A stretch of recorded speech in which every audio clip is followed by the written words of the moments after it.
The average American home contains over 300,000 items, and yet most of us still can't find our keys in the morning. We spend $45 billion a year on self-storage units, more than we spend on the entire music industry, just to house stuff we don't use. We dedicate entire weekends to cleaning, organizing, decluttering, only for the chaos to return by Wednesday. Meanwhile, walk into any Japanese apartment, even a tiny one in Tokyo with no closets, and you'll find something that feels almost impossible. It's calm, it's clear, it's never messy, and it's not because Japanese people were born with some organizing gene or because they all have maids. It's because they practice 7 daily habits that make mess physically impossible. Some of these are so simple, they'll shock you. Others are so genius, you'll wonder why no one ever told you. But once you see them, you'll never look at your home the same way again. Number 7. They never wear shoes inside. This is the habit that hits you the moment you step into a Japanese home, literally at the threshold. There's a lowered entryway called a genkin, and this space is sacred. It's where the outside world ends and the inside world begins. Shoes come off here, every single time, no exceptions. Now you might be thinking, okay, I know some people who take their shoes off at home. What's the big deal? The big deal is what this habit does to your brain. When you cross that threshold and step up from the genkin onto the clean wooden floor in your socks or slippers, you're not just keeping dirt out. You're performing a ritual that tells your mind, I have arrived. The chaos of the outside world stays outside. The genkin creates a psychological boundary that most Western homes completely lack. We track in not just dirt and germs, but the mental residue of traffic. Crowded elevators, public bathrooms, stressful meetings. All of it comes right into our living rooms on the soles of our shoes. A study from the University of Arizona found that the average shoe carries over 421,000 units of bacteria, including E. coli and other pathogens. That bacteria ends up on your floors, your carpets, and eventually on your hands and in your mouth. But the deeper reason this habit keeps a home from getting messy is that it forces you to be intentional about what crosses that threshold. When you have to stop and remove your shoes, you naturally pause and think about what you're carrying in with you. That pile of mail, that shopping bag, that random item from your car, it all gets reconsidered at the door. Japanese homes have a designated spot for everything that enters, and the genkin is the checkpoint. I remember the first time I visited a friend's apartment in Kyoto. She lived in a small Machiya townhouse near the Kamo River, a place that had been in her family for 3 generations. The genkin was beautiful, a smooth gray stone floor that was slightly sunken, with a wooden step leading up to the main living area. There was a small vase with a single seasonal flower on a ledge, and a neat row of house slippers waiting. I walked in with my shoes on, completely oblivious, my mind still buzzing from navigating the train station and the crowded streets, and the look of horror on her face was something I will never forget. It was like I had just walked across her kitchen counter with muddy boots. She was too polite to say anything, but I saw her flinch, a tiny, involuntary recoil. I froze, looked down at my shoes on her pristine stone floor, and felt a wave of shame I still remember 15 years later. She gently pointed to the shoe shelf and handed me a pair of Guess slippers, her smile returning instantly. But I knew I had violated something important. After that, I started noticing how every Japanese home, every temple, every traditional restaurant, even some doctors' offices, all had this same boundary.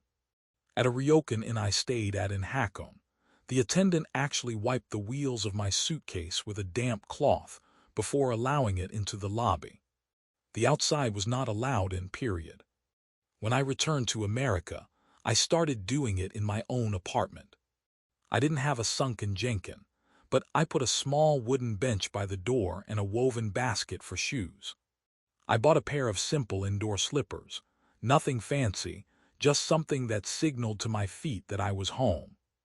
Within the first week, I noticed something strange. My floors stayed clean for days instead of hours. I stopped needing to vacuum every other day. The fine gray grit that used to accumulate on the hardwood near the door simply vanished.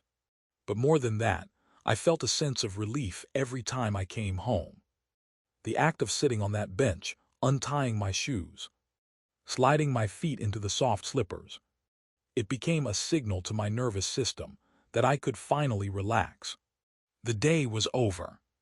The outside world, with all its noise and demands and grime, was literally behind me. I was home. Try it tonight.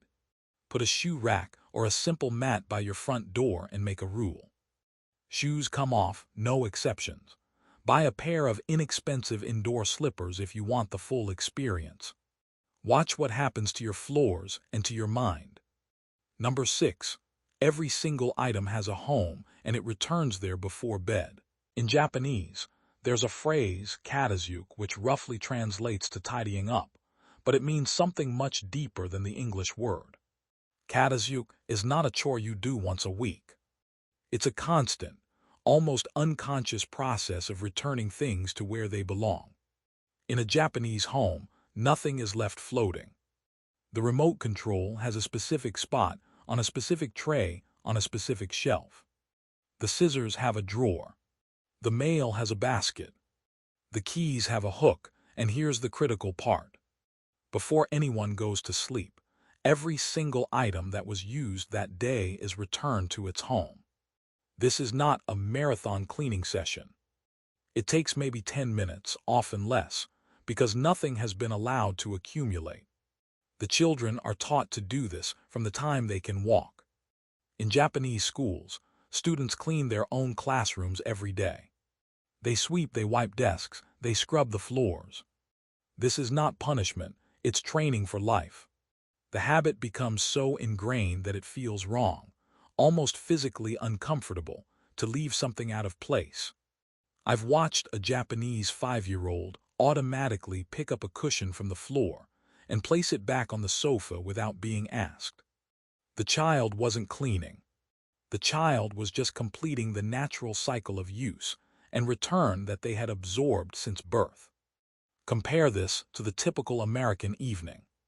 We finish dinner, leave the plates on the coffee table, the mail is scattered across the kitchen counter, the kids' toys are a minefield across the living room floor, the laundry basket is overflowing, and we collapse onto the couch thinking, I'll deal with it this weekend. But the weekend comes, and now the mess has multiplied, and the task feels so overwhelming that we avoid it, which makes the mess worse, which makes us feel more stressed, which makes us less likely to clean.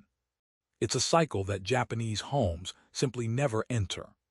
A 2014 study published in the journal Personality and Social Psychology Bulletin found that women who described their homes as cluttered or full of unfinished projects had higher levels of cortisol, the stress hormone, and were more likely to report depressed mood throughout the day. The clutter itself was causing the stress, not just reflecting it. When every item has a home and returns there nightly, the home never reaches a state of chaos. There is no mountain to climb on Saturday. There is just a gentle, daily rhythm of putting things back. I started doing this with a simple rule. Before I brush my teeth at night, I spend exactly 10 minutes doing katazuke. I walk through every room and put things back where they belong. I don't check my phone. I don't listen to a podcast. I just walk and return. The first few nights, it took longer because I had to actually create homes for things that had been floating around for years. The stack of papers on my dining table, I gave it a folder in a drawer, and I labeled that folder Active Papers with a sticky note. The random cables and chargers, I put them in a small box I found in my closet and wrote cables on the side with a marker. The books I was halfway through reading, I designated one shelf on my bookcase for currently reading and limited it to 3 books maximum. The half-empty water glasses that seemed to multiply around my apartment like rabbits, I made a rule that I use one glass all day, and it lives on a small coaster on the kitchen counter. Once everything had a home, the 10-minute reset became effortless. I wasn't making decisions anymore. I was just returning things to their designated spots, like putting chess pieces back on the board. Now, I wake up every morning to a living room that looks like a hotel lobby. It's not sterile, it's peaceful, and that peace sets the tone for my entire day. Try it tonight. Before you go to bed, spend 10 minutes returning everything in your home to its designated spot. If something doesn't have a designated spot, make one right then, even if it's just a temporary box or a shelf you clear off. Do this for 1 week, and you will be shocked at how different your mornings feel. Number 5. They clean as they cook, and the kitchen is never a disaster zone. If you've ever watched a Japanese chef work, you've seen this in action. The cutting board is constantly wiped. The bowls are rinsed and stacked as soon as they're empty. The ingredients are prepped in small, neat piles, and then the containers are put away immediately. By the time the meal is plated, the kitchen already looks almost clean. This is not because Japanese chefs are trying to impress anyone. It's because they were taught that cooking and cleaning are the same activity. They are not two separate tasks where one is fun and the other is a dreaded chore. They are one continuous flow. In a Japanese home kitchen, which is often tiny by American standards, there is simply no room to let mess accumulate. If you leave a cutting board on the counter, you have no workspace left. If you pile dishes in the sink, you can't wash the rice or drain the noodles. The constraint of the space forces a habit that turns out to be brilliant. You wipe as you go, you rinse as you go, you put away the soy sauce the moment you've poured it. You wash the knife the moment you've finished slicing. By the time the family sits down to eat, the counters are clear, the sink is empty, and the only dish left to deal with is the serving bowl on the table. After the meal, the plates and bowls are rinsed and loaded into the dishwasher or washed by hand. The table is wiped, and the kitchen is completely reset in under 5 minutes. Now think about the average American kitchen after dinner. Pots are crusted with food on the stove. The cutting board is buried under vegetable scraps. There are 3 different spoons and 2 spatulas scattered around because we grabbed new ones instead of rinsing the first one. The sink is full of measuring cups and mixing bowls. We look at this disaster and think, I'll do it later, and we go watch TV. But later, the food has dried and hardened, making everything 10 times harder to clean. The task now takes 45 minutes instead of 5, which makes us dread it even more, so we put it off even longer. It's a mess feedback loop. A study from the University of Minnesota found that people who worked in a clean, orderly kitchen made healthier food choices compared to those in a cluttered kitchen, who were significantly more likely to reach for high-calorie snacks. The environment was directly influencing their eating behavior. When your kitchen is always clean and ready, you're more likely to cook at home, you're more likely to enjoy the process, and you're less likely to order takeout just to avoid facing the mess. I've adopted this habit by following a simple rule. Before I take my first bite of food, the kitchen must be clean. Not spotless but clean. Counters wiped, cooking tools washed or in the dishwasher, ingredients put away. At first this felt annoying. I was hungry, I wanted to eat. But after a few days, I realized that cleaning as I go actually saved me time overall. I wasn't scrubbing dried sauce off a pan later. I was just rinsing it while it was still warm.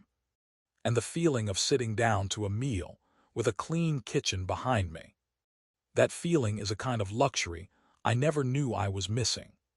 Try it. Next time you cook, clean as you go. Wipe the counter between steps. Rinse the bowl immediately. Put the spice jar back in the cabinet the second you're done with it. See how much time you save and how much calmer you feel when the meal is over. Number 4. They practice daily floor cleaning as a spiritual reset, not a chore. In Japanese schools, Children as young as 6 are given damp cloths and taught to wipe the classroom floors by hand. In temples, monks sweep the wooden walkways every morning before dawn. In homes, many people still get down on their hands and knees with a cloth to wipe the floors every single day. To a Western mind, this sounds like drudgery. Why would you clean the floor every day when it doesn't even look dirty? Why would you do it by hand when you have a perfectly good mop or vacuum? The answer reveals something profound about the Japanese relationship with the home. Floor cleaning is not about removing visible dirt.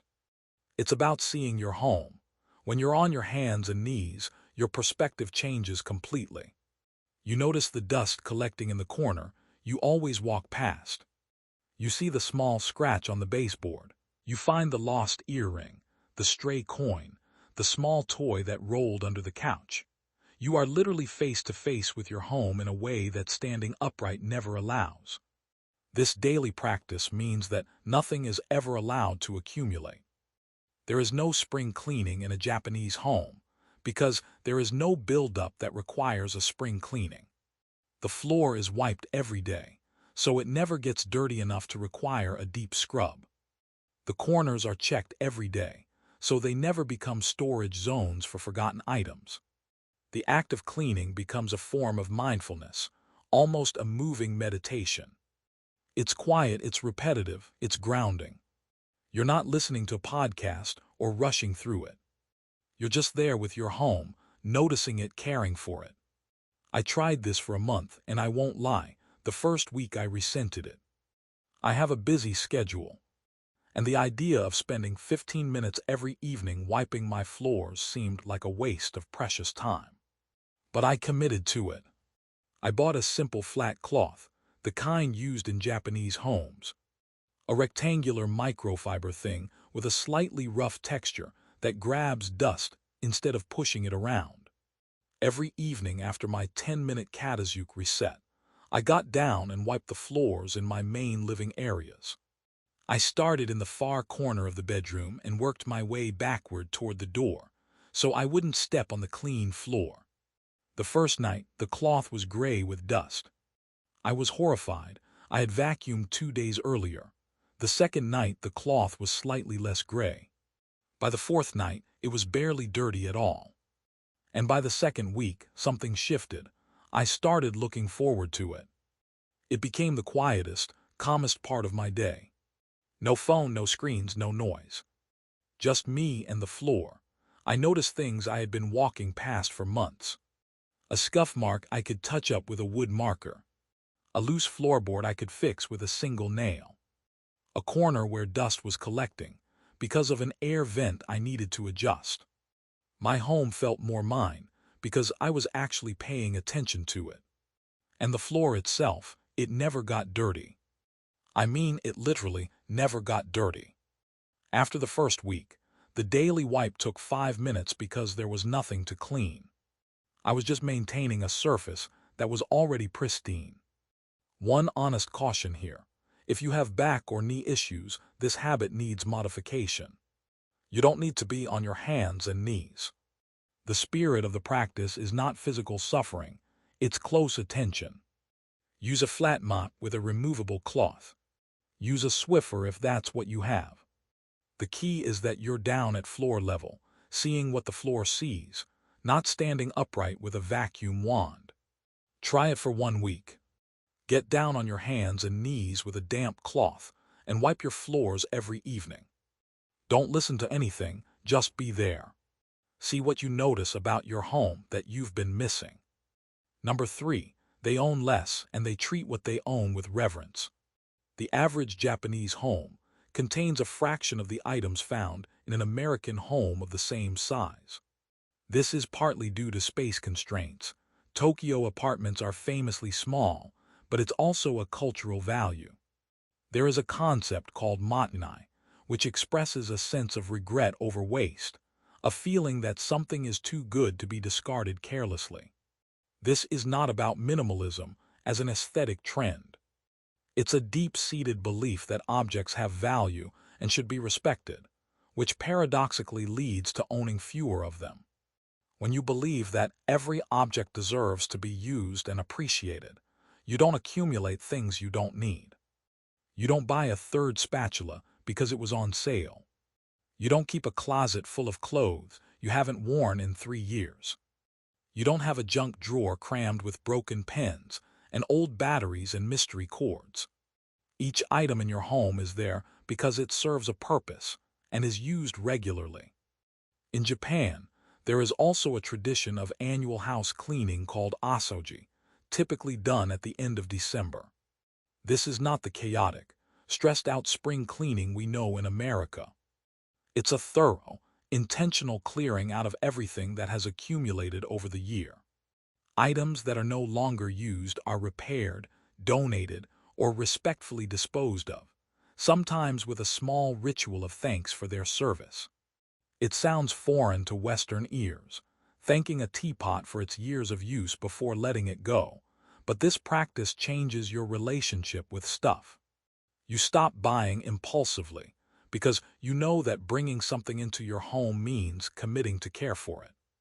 You stop holding onto things out of guilt because you have a cultural framework for letting them go with gratitude instead of shame.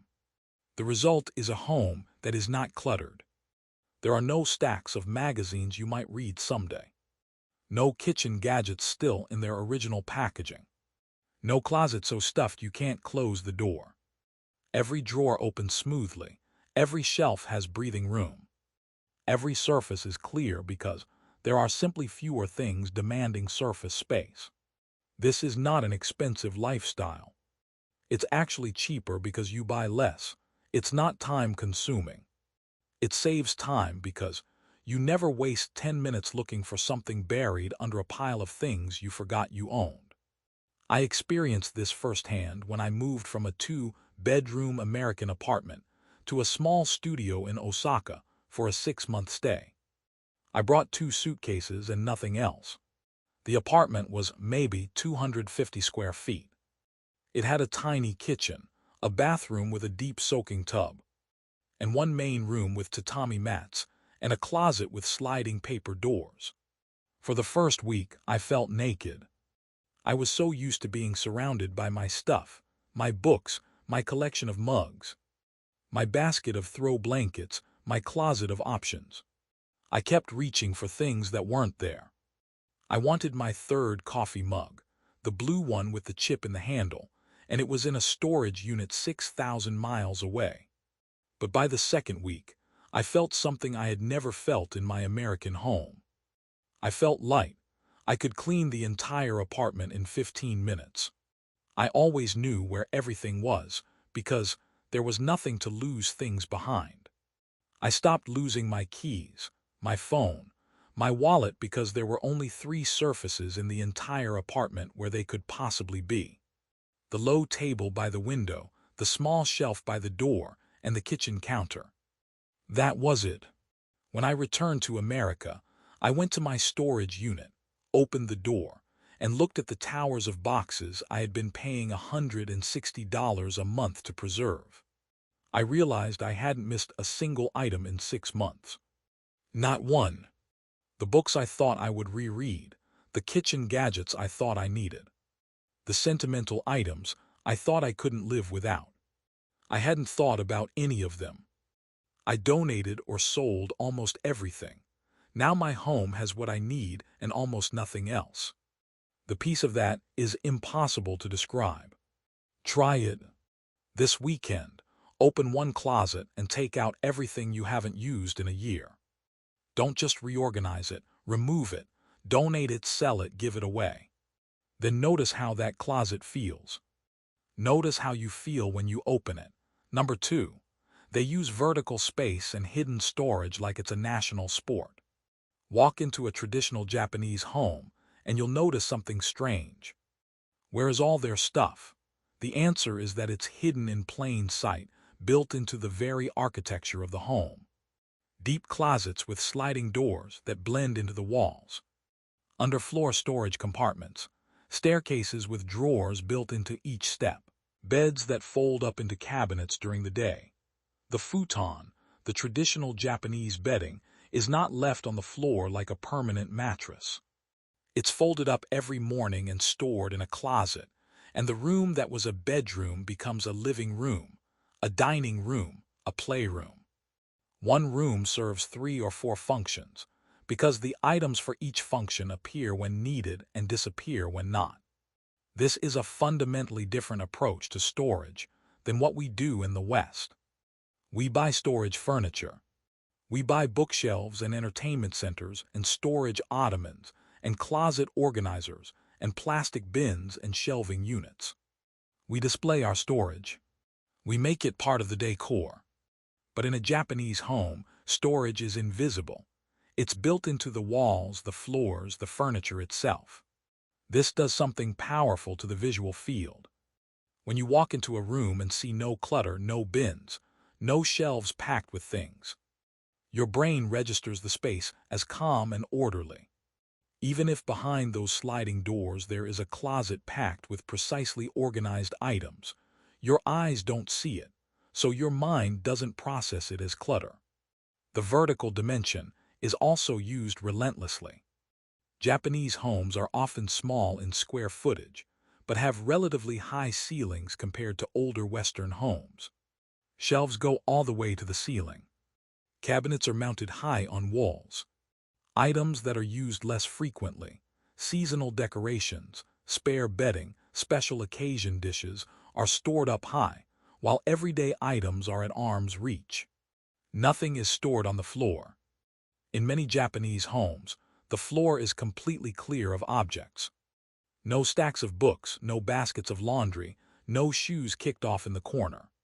This makes cleaning the floor, that daily wiping ritual we talked about, trivially easy. You don't have to move anything, you just wipe. I applied this principle to my own home by doing one thing. I looked at every horizontal surface and asked, what is sitting here that could be hidden?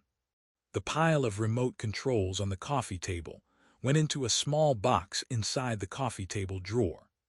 The toiletries on the bathroom counter went into the medicine cabinet. The spices on the kitchen counter went onto a wall-mounted rack inside the pantry door. The mail went into a wall-mounted file holder near the front door. I even took the toaster, which I use maybe twice a week, off the kitchen counter and put it in a lower cabinet. Now I pull it out when I need it and put it back when I'm done. The counter is empty. Within a weekend, every horizontal surface in my home was clear, except for a few intentional decorative items. A single vase on the dining table, a framed photo on the bookshelf, a small plant on the bathroom windowsill. The effect was immediate and dramatic. My home felt twice as large. It felt calm in a way I couldn't articulate. Friends came over and said, "Did you redecorate?" I hadn't. I had just hidden everything. Try it. Look around the room you're in right now. Count how many items are sitting on horizontal surfaces. Now imagine how the room would feel if all of them were hidden behind a door or in a drawer. That feeling is what a Japanese home feels like every day. Number 1. The most important habit, the one that makes all the others possible. They stop mess at the source before it can enter the home. This is the master habit, the one that ties everything together, and it's so simple it almost sounds stupid. Japanese people are relentlessly intentional about what crosses the threshold of their home. They don't bring in junk mail. They sort it at the mailbox and recycle the ads and flyers immediately. They don't accept free promotional items, the pens, the keychains, the tote bags, the branded water bottles that accumulate in our junk drawers like sedimentary rock. They say no. They remove packaging at the store or immediately upon returning home. In Japan, it's common to see people unwrapping products at the counter and handing the excess packaging back to the clerk for disposal. The elaborate, multi-layered wrapping that Japanese products are famous for, that stays at the store. It does not enter the home. They also have a cultural practice around gifts that prevents the accumulation of unwanted items. Gifts in Japan are often consumable, High-quality food items, fancy soap, special tea, things that are used up and then gone. The Western phenomenon of receiving decorative objects, novelty mugs, scented candles, picture frames, knickknacks that sit on a shelf gathering dust for years. This is much less common. And when a gift is an object, it's given with the explicit understanding that it should be used, not stored. The obligation is not to keep the gift forever.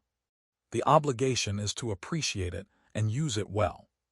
But the most powerful aspect of this habit is the mental shift it requires. You have to start seeing your home as a sanctuary, not a warehouse. Every item you bring in, whether it's a grocery item, a new shirt, a free pen from a conference, a book a friend insisted you borrow, every single item is going to demand something from you. It will demand space. It will demand cleaning. It will demand your attention when you're looking for something else. It will demand to be organized, stored, eventually dealt with when you move or declutter. When you start weighing that cost at the door, you become much more selective. You stop buying things just because they're on sale. You stop accepting hand-me-downs out of guilt. You stop bringing home every brochure and flyer and sample. You become a gatekeeper, and your home stays empty of anything that doesn't truly earn its place. I started doing this with mail. I put a small recycling bin right next to my front door, and now I sort the mail before I even take my shoes off. Junk mail goes straight into recycling. Bills and important documents go into the wall file. Catalogs and magazines. I flip through immediately, and if I'm not going to read them within 24 hours, they go into recycling too. The amount of paper that used to pile up on my kitchen counter has dropped to almost zero. Then I applied the same logic to shopping.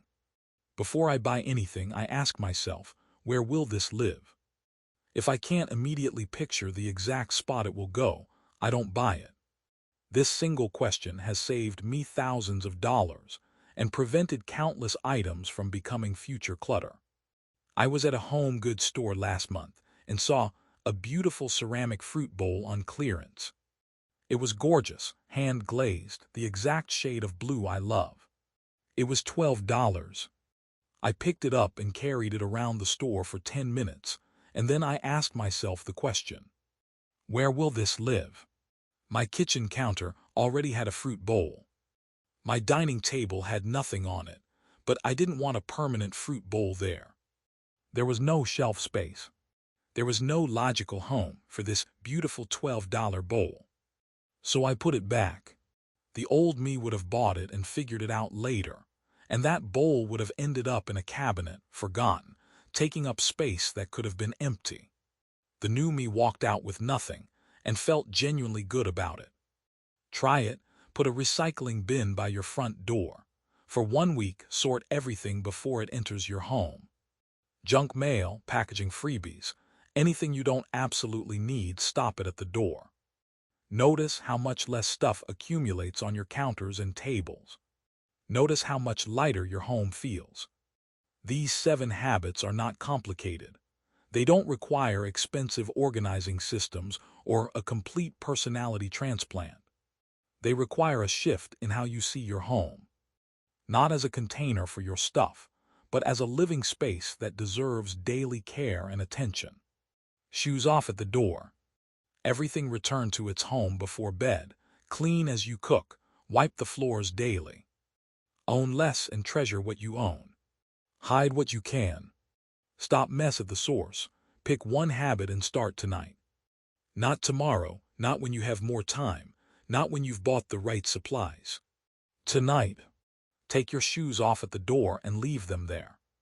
Spend 10 minutes putting things back where they belong. Wipe the kitchen counters before you sit down to eat. One small shift, done consistently, will change your home more than any weekend decluttering marathon ever could. The Japanese home is never messy, not because Japanese people are different from you, but because they practice these habits so consistently that mess never gets a chance to start. You can do the same. Your home is waiting.